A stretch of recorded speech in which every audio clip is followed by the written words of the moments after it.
Bonjour, Eric et moi-même sommes heureux de vous présenter notre travail sur le couplage de l'hémodialyse et des techniques d'aphérèse.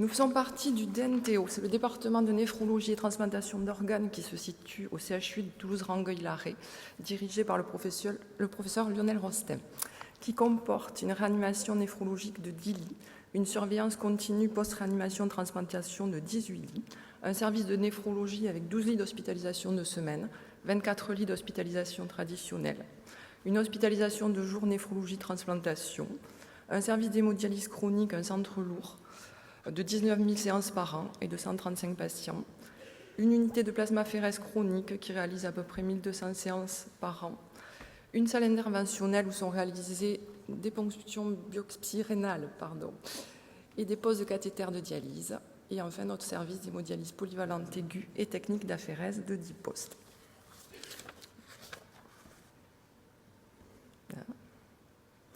Voilà, nous faisons partie de ce service qui est dirigé par le docteur Asma Halal, qui est un cadre infirmier, M. Madjouni, 12 infirmières qui sont toutes issues de transplantation rénale et réanimation avant d'être arrivées à l'hémodialyse aiguë, de 6 aides-soignantes et de 2 techniciens biomédicaux. Notre activité, alors elle se comporte en plusieurs points. D'abord des séances d'hémodialyse, alors dites de repli, c'est-à-dire des patients hospitalisés qui ne peuvent pas aller dans leur centre de dialyse, des mises en dialyse en attente de centre de dialyse chronique. Nous sommes en constante augmentation, en 2012, 3400 séances d'hémodialyse et presque 4300 en 2013. Des plasmaphérèses, là aussi en augmentation de 500 à presque 700, des immunoabsorptions de 130 à 160. Nous réalisons aussi des épurations hépatiques, le système Mars, 60 séances en 2012 et 104 en 2013. Et ensuite, nous réalisons des hémodiafiltrations avec le système Prisma. Ce sont des moniteurs que nous allons brancher dans les différents services de réanimation de l'hôpital. Et là, ça tourne autour de 600 par an. La révision des lois de bioéthique en juillet 2011 nous a permis d'augmenter le nombre de donneurs vivants potentiels, mais aussi d'être confrontés aux problèmes d'incompatibilité HLA et de groupage ABO. Donc une décision médicale a été mise en place dans le service et nous utilisons des techniques d'immunoabsorption, et ce depuis 2010. Les patients concernés sont des patients anuriques traités en hémodialyse, mais aussi par plasmaphérèse ou immunoabsorption. Ces techniques augmentent l'apport liquidien au cours du traitement, d'où la nécessité de les dialyser en suivant. Et la présence du patient était requise dans notre service pendant minimum 8 heures, voire 9 heures, puisqu'une immunoabsorption dure en moyenne 4 heures et une hémodialyse aussi 4 heures. Qu'est-ce que l'immunoabsorption ? C'est une méthode de traitement du plasma qui consiste à fixer des anticorps sur des antigènes. Comme vous pouvez le voir sur cette diapositive, le sang est prélevé au patient par des abords vasculaires, fistules ou cathéters tunnelisés, passe dans le séparateur de plasma et est filtré ensuite à l'aide de colonnes qui travaillent en alternance.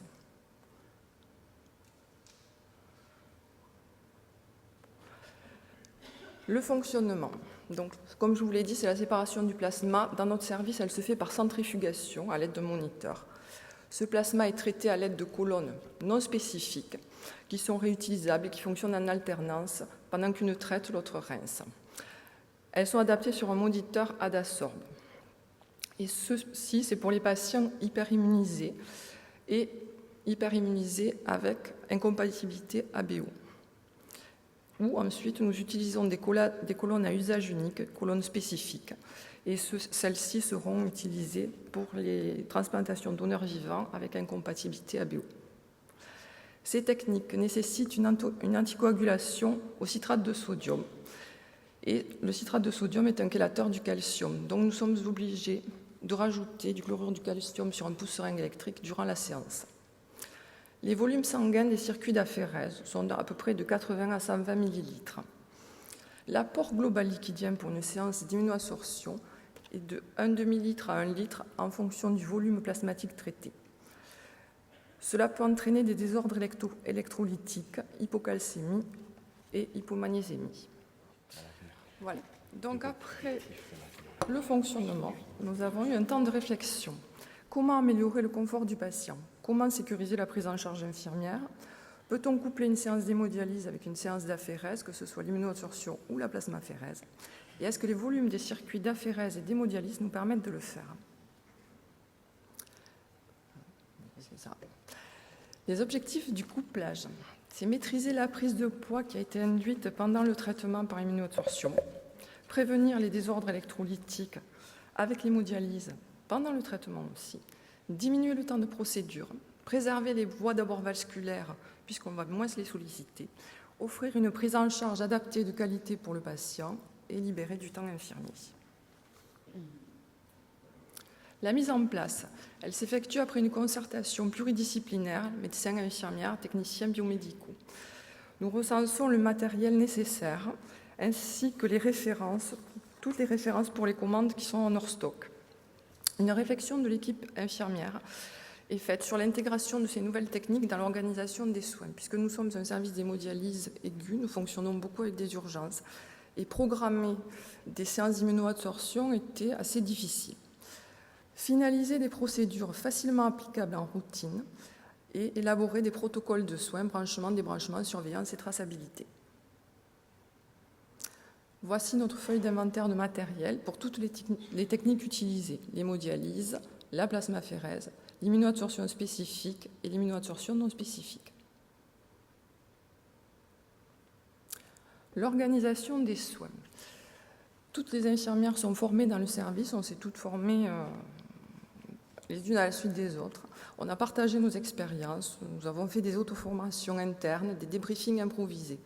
Notre planning aussi s'est adapté au fil de l'eau pour répondre à la demande médicale. Le nombre d'immunoabsorptions par série, par jour. Les immunoabsorptions inopinées ou en urgence, puisque le nombre des immunoabsorptions est fixé avant la greffe, mais ensuite il dépend des résultats des taux d'anticorps. Et ça peut se faire aussi bien en pré-greffe que, dans certains cas, en post-greffe. Et enfin, la responsabilisation des infirmières pour travailler sur les protocoles de soins et valoriser le travail. Alors tout d'abord, l'accueil et l'information du patient. Alors il commence en amont de notre service avec l'infirmière coordinatrice de transplantation donneur vivant, qui va, elle, élaborer le programme avec le médecin, le mettre en forme, organiser l'hospitalisation et les premières convocations des donneurs et receveurs. Et elle va donc donner les premières informations sur le parcours de soins. Ensuite, nous rentrons en jeu, si je puis dire. Donc, nous allons prendre contact avant le traitement avec l'infirmière coordinatrice qui va nous donner les dates proposées. Quand le patient va arriver dans notre service, nous allons lui expliquer le fonctionnement de la technique, mais lors du premier traitement, parce que nous avons estimé que c'était beaucoup plus simple. Il le voit en direct et il comprend mieux. Et ensuite, bien sûr, nous répondons à ses questions tout au long du processus. Ensuite, nos collègues d'éducation que vous avez écoutés ce matin vont rentrer en ligne de compte puisque dans ce parcours de soins, un traitement immunosuppresseur pré-greffe est mis en place à l'aide de tracrolimus, acide mycophénolique et cortisone. Et elles vont venir aussi faire de l'éducation aux patients. Voilà, je vais passer la parole à Eric. Merci Martine. Je vais maintenant vous décrire tout le processus de branchement du couplage de l'hémodialyse avec la plasmaphérèse ou l'immunoabsorption. Tout d'abord, je voulais vous dire que on essaye de faire oublier, notre challenge de tous les jours, c'est essayer de faire oublier la technique au patient, parce qu'il va être entouré, vous allez le voir, de beaucoup de machines, et c'est assez anxiogène. Et donc, en plus, il vit un moment très important de sa vie parce que non seulement il va être greffé, c'est une chose, mais il va aussi recevoir le greffon d'un proche. Donc, c'est vraiment un double enjeu pour lui. Voilà, alors le début de la séance, la veille, on rassemble le matériel dans le box avec les différents moniteurs. Donc là, vous allez voir, il y en a 3. Le matin, avant l'arrivée du patient, on monte et on rince les moniteurs. Après, il arrive tout doucement, donc on l'accueille, on l'installe, on prend ses constantes et son poids. Ensuite, on prépare bien sûr l'abord veineux et on prélève tous les bilans prescrits par le médecin.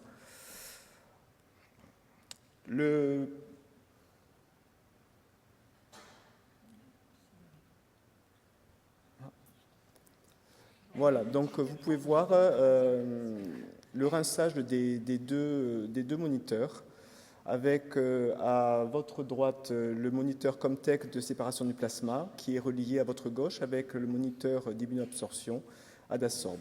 Voilà, quand le patient arrive, on est en plein montage et en plein rinçage.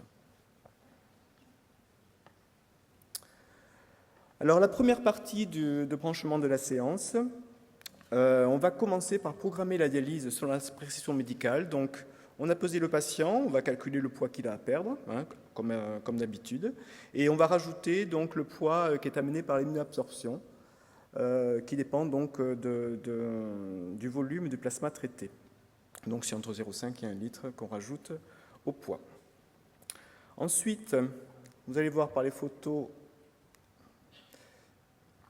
qu'on va mettre en place sur la voie d'abord. Là, il s'agit de la fistule. Donc, vous pouvez voir l'aiguille artérielle est un peu cachée, l'aiguille veineuse un peu plus haut. Donc, on met 2 Y en place. Vous pouvez voir qu'ils ont chaque Y a un clan rouge et un clan bleu.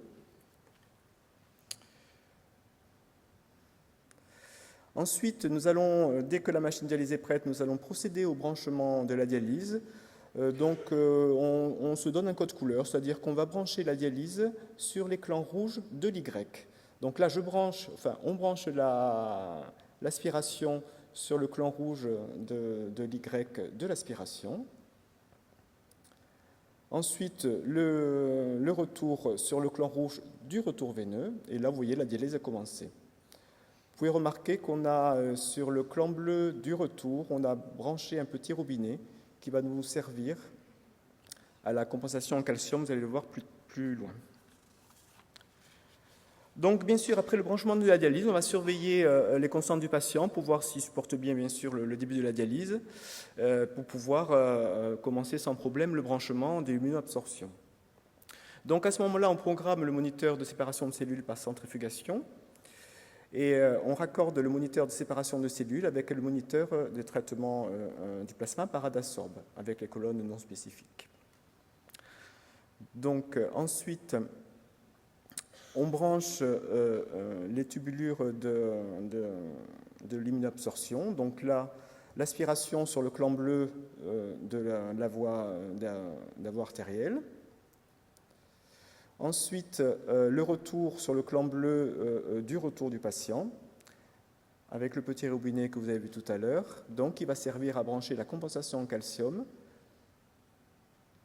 uniquement sur le retour, donc.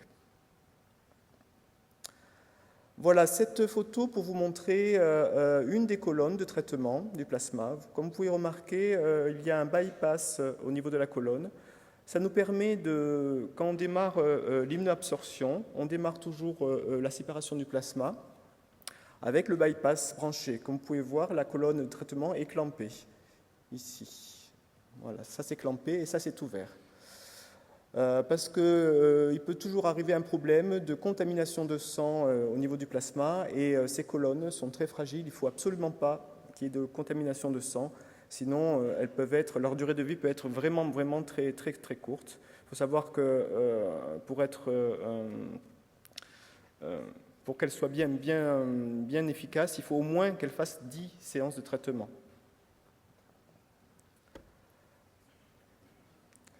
Donc, quand le patient est branché, donc dans la chambre, d'un côté, vous avez le moniteur de dialyse. De l'autre côté, les 2 moniteurs pour le traitement du plasma. Comme vous voyez, comme je vous disais tout à l'heure, que c'était assez anxiogène pour le patient, parce que, comme vous pouvez penser, quand un des appareils se met à alarmer, comme ils sont en Y tous les deux, tout se met à alarmer en même temps. Donc, c'est un peu la pagaille. Comment ? Une jolie symphonie, oui, voilà. Donc, il faut faire en sorte que ça arrive le moins possible. Alors, pour faire en sorte que ça arrive le moins possible, on surveille bien, on surveille toutes les 30 minutes. Le patient d'abord, la pression artérielle, le pouls, le dépistage des signes éventuels d'hypocalcémie, qui sont dus donc à l'anticoagulation, qui est un chélateur de calcium. Donc, dans ce cas-là, s'il y a des signes éventuels, on augmente le calcium, bien sûr, à la seringue électrique. La surveillance de la barre vasculaire, bien sûr, et le confort, surtout au niveau de la température, parce que les techniques de séparation du plasma, comme il n'y a pas de réchauffeur du tout, le patient a vraiment souvent très froid, donc il n'a pas de couverture ou des couvertures chauffantes si on en a.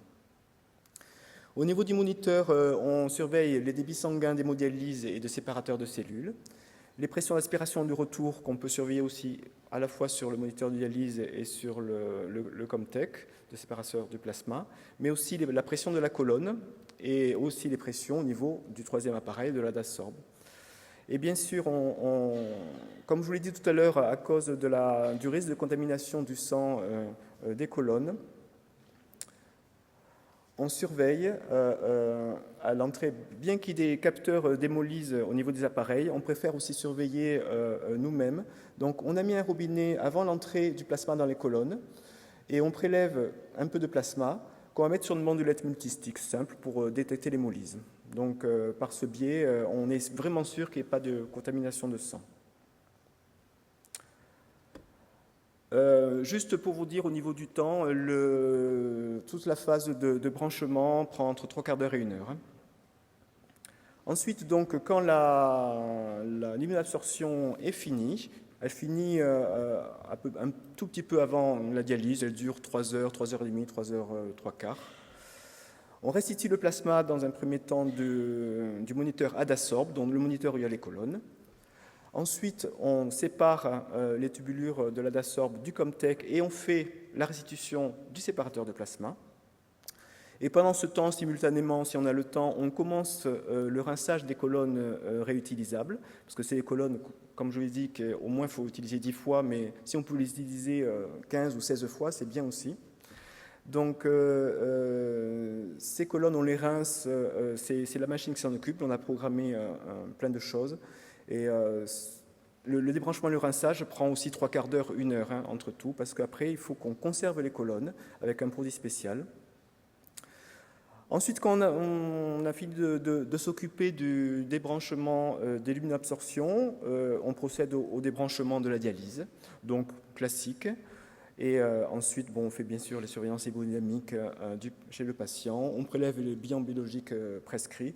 Comme vous a dit Martine, on surveille les taux d'anticorps, donc avant et après, bien sûr, pour voir si on est efficace avec le traitement. Et on fait une traçabilité des volumes traités, le volume de sang traité, le volume de plasma traité et le volume de citrate injecté au patient. Et on trace les dispositifs médicaux. Cette petite étude, pour vous montrer un des objectifs qu'on avait, donc c'était la maîtrise de la prise de poids avec le couplage de l'immunoabsorption de la dialyse. Donc dans le groupe 1, c'était des patients qui avaient bénéficié de l'immunoabsorption suivie de la séance de dialyse et on avait remarqué qu'il y avait une prise de poids médiane de 1 kg chez tous ces patients. Alors que dans le groupe 2, c'est l'immunoabsorption couplée à la dialyse et là, on avait réussi à avoir une perte de poids de 1,5 kg en médiane chez tous ces patients pour un volume de plasma traité à peu près équivalent. Dans les autres bénéfices, bien sûr, il y a une meilleure tolérance électrolytique parce qu'on corrige pendant la dialyse la calcémie et la magnésémie. La présence du patient, bien sûr, est réduite de moitié. Au lieu de rester 8 heures, il reste 4 heures. Et le temps de procédure infirmier est diminué de presque moitié. Parce qu'il faut compter 1 heure de branchement, 1 heure de débranchement. Donc on reste 2 heures de plus que le patient, donc ça fait 6 heures, mais à la place de 10 heures.